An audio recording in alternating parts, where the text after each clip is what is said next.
The opening of the film shows a news broadcast reporting that 298 days had passed since the first manned mission to Mars departed. Out of Alpha 6 astronauts, 4 men and 2 women are on the International Space Station. After the channel crew makes contact with the group's captain, Andrei Vishnak, the reporter questions him. Andrei is asked about their chances of finding water on Mars and, more importantly, of making it back to Earth alive. He responds that he is very optimistic about their mission because the entire crew is capable of carrying it out. Next, we see the group of astronauts preparing to land their spacecraft on Mars. However, at the last minute, when their lander breaks down, something goes wrong, and the spacecraft crashes into the Martian surface as a result. The first person to awaken is Herbert, who tells their instructor Lowell about the crash. Lowell wants to know if everyone is alright, but Herbert doesn't have that information yet, so he goes to check on his fellow astronauts and asks if they are okay. Each one of the 4 of them is fine. Luca, Susanna and Jenny Fidel verified that they are fine, but Captain Andrei says nothing. When Herbert notices that the captain isn't breathing when he goes to check on him, he calls Jenny, the medical expert, who urgently checks the captain's pulse and tragically confirms that Andrei died from a fractured neck. Following the crash, in the next scene, everyone starts looking about the spaceship to see if they can fix it. However, they are unsure of what led to the breakdown and ultimately the disaster. They have even consulted him and asked him. The group assembles in the cockpit and asks Susanna, the second command, about what they should do next. Susanna simply responds that they can do nothing other than wait for the rescue team from Earth to arrive and take them to safety. However, nothing appears after looking into the database of the system. Upon learning that they are ejecting them, Luca explodes in wrath. It claims that it will take more than 26 months for a rescue mission from Earth to arrive, by which time they will already be dead. Additionally, they only have enough resources for 1 year in this perilous situation.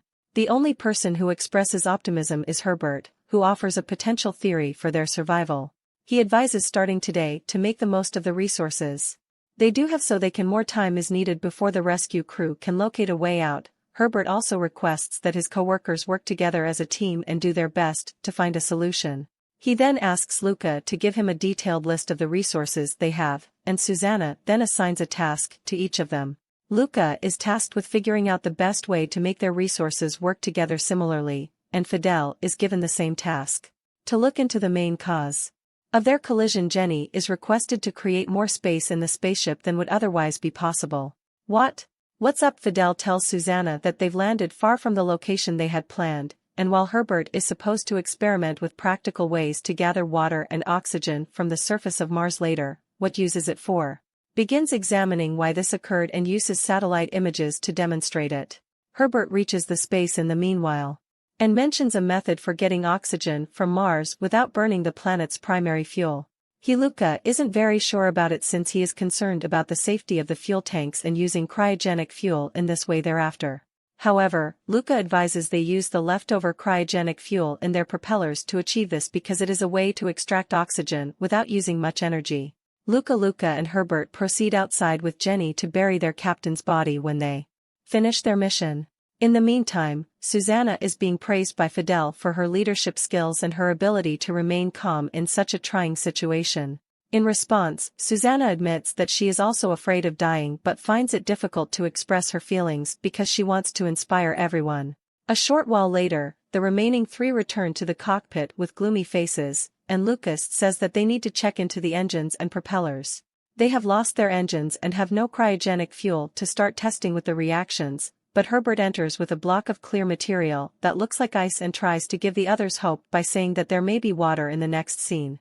When the crew speaks with Lowell and asks whether he has any knowledge regarding the crash, Lowell responds no and also reveals that no recent rescue missions have been discussed. Hearing this, Lucas suggests that they hold a meeting to discuss their prospects for survival and their plans for moving forward. The scene then changes to their meeting, where Luca mentions that they have resources to last for only a year. He also says that this time frame is insufficient for any rescue team to find and take them. Upon returning to Earth, Luca responds that only 2 of them can survive for 2.5 years when Susanna asks everyone if they concur with Lucas' calculation and estimation. After learning this information, if no one objects, she assumes that everyone does. Susanna then thinks about each person's role and importance on the ship. Eventually, she decides that Luca, an engineer, is knowledgeable about how to operate and maintain the ship, while Jenny, a medic, is crucial. Herbert is a little hesitant about the idea as he wants to fight until his last breath, but after Suzanne makes him understand their main mission, he agrees. The next day the group wakes up after their 5-day journey. After a peaceful night's sleep, Susanna, Fidel and Herbert, who had previously refused to cooperate, put on their spacesuits and prepared for their death mission. To Luca's dismay, Herbert packed extra oxygen cylinders in case of emergency. They gave each other one last hug and said their goodbyes before putting on their helmets and closing their eyes. Have fit into their spacesuits properly and are now followed by Susanna. Knowing that Fidel and Herbert won't be returning when they step outside the spacecraft gives them an odd sense. Lucas advises that they turn on a unique mechanism to relay the photographs back to Earth, using airborne particles of electricity and their suits to take pictures and films of the Martian surface.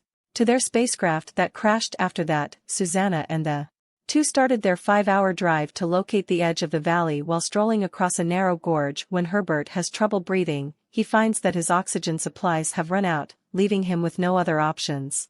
He asks that his companions continue on their journey while he sits there and passes away calmly.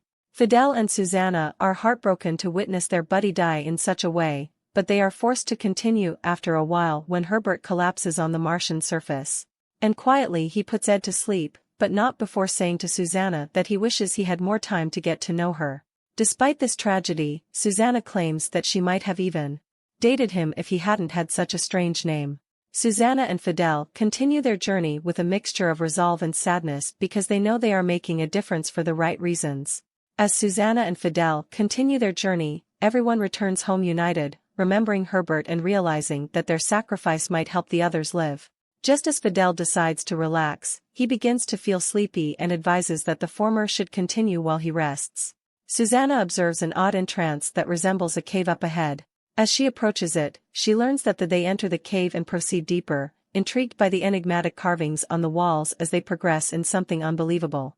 The walls inside are covered with symbols and pictures that couldn't have been made by natural forces. Instead, it appears as though they were created by intelligent beings. When this occurs, the temperature, oxygen levels, and air pressure inside the cave return to normal, much like on Earth. The moment Fidel finds they can breathe the air as his oxygen tanks are about to run out is one of relief and amazement, but once they enter the caves, their communication with the spaceship breaks down. When Fidel and Susanna don't respond to Luca's attempts to contact them from the ship, Luca and Jenny start to worry. The worst that might have happened to their friends. It's a heartbreaking fact to consider, but then their own situation quickly deteriorates as an alarm blares in the ship's cockpit warning that air is seeping out of the ship. When Jenny begins to worry, Luca explains that the sensors designed to catch this kind of issue have failed, and shares the startling information that approximately half of their oxygen has already been lost. This is a major issue because even with only 2 survivors, they won't have enough oxygen to survive until the rescue ship arrives, which means they might not survive for a year. As the seriousness of the situation becomes apparent, the leak gets worse. Luca advises that they ought to maximize their spending the remainder of the afternoon relaxing in each other's company. In a fit of desperation, he offers Jenny a suggestion that surprises her. He suggests they get physical because, how sweet, he thinks they're going to die soon. However, Jenny rejects his suggestion and is determined to fix the leak and save their lives. Back in the mysterious cave Fidel and Susanna are in. Wandering around Fidel, they decide to continue investigating the winding tunnels, since they are curious to learn more about what this hidden spot has to offer.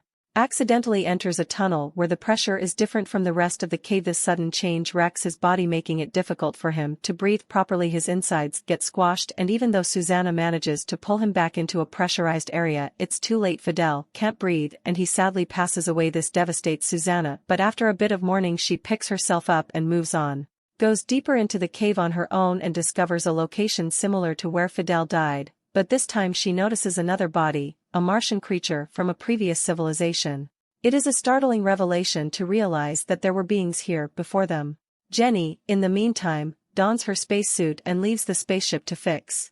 She tries to stem the internal leak of air, but she is unable. When Susanna sends Luca a message, he is happy to hear from her and hurries to bring Jenny back inside. Their commander, who has made it out of the tunnels under pressure and is able to communicate with them, hears the news from Lucas. Jenny is adamant that Susanna be believed when she says that the air inside the cave is safe to breathe. To join her there. With very little oxygen left in the ship, Luca and Jenny decide to take a chance. They don their spacesuits, grab their oxygen bottles, and depart the ship in search of Susanna. They navigate the difficult Martian terrain and eventually arrive at the cave, where they discover that they can breathe just fine. The three of them then discover some amazing things. They come across a lake with drinkable water that hasn't frozen, and they also find in the final scene, using their newly discovered resources, they decide to try and survive as long as they can. They use the water and plants to sustain themselves and keep the fire going. The future is uncertain, they don't know if they'll be rescued or if their situation will get better.